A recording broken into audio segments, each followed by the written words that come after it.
Mga tropa, sa lahat na nagiinom, ako'y may inom. Malayo pang uwian ko. Makikita nyo sa video ko. Ay, konting ingat lang, banayad lang ang takbo. Pagmasdan nyo ang pananakbo ko para naman maging isang halimbawa sa inyo pagka ay napapainom. Banayad lang ang takbo natin. Takbong pogi ba kahit di tayo pogi? Ano? Pangarap ko din maging vlogger hindi pa lang napainom ako sa tropa kong napakabait, maasahan, mabait sa pamilya. Wala ko lagi ng cellphone kaya nag-video tayo ng medyo magulo, hindi man magulo, banayad lang.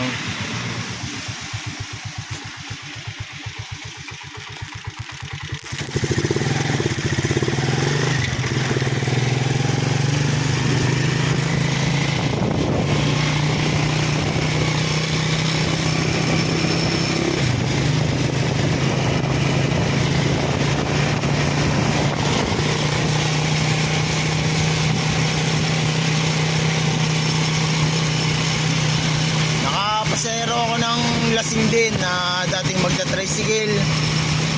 Naging secure siya. Nakakainom ko din siya na panandalian. Wala siyang bayad, hindi ko siya siningilan. Hindi ko nga lang siya naihatid. Wala siyang video, hindi ko siya naihatid hanggang kanila. Pero naihatid ko siya sa kanto na malapit sa papuntang kanila. Pasigalilo ko pa kasi sa simpleng bagay na murang gastos pero bisyo ng tao ay malaking isang halimbawa ng pakikisama. Guys, nananakbo ako.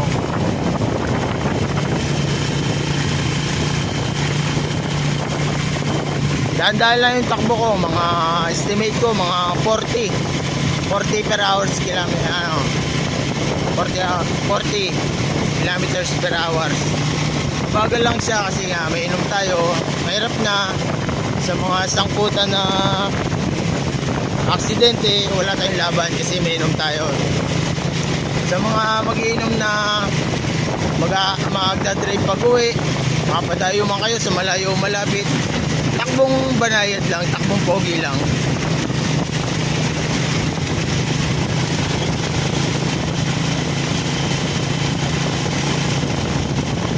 Sa Sampaloc tayo, sa Sampaloc 2, sa Reaya Quezon, sa Sijo Balete. Malapit na tayo sa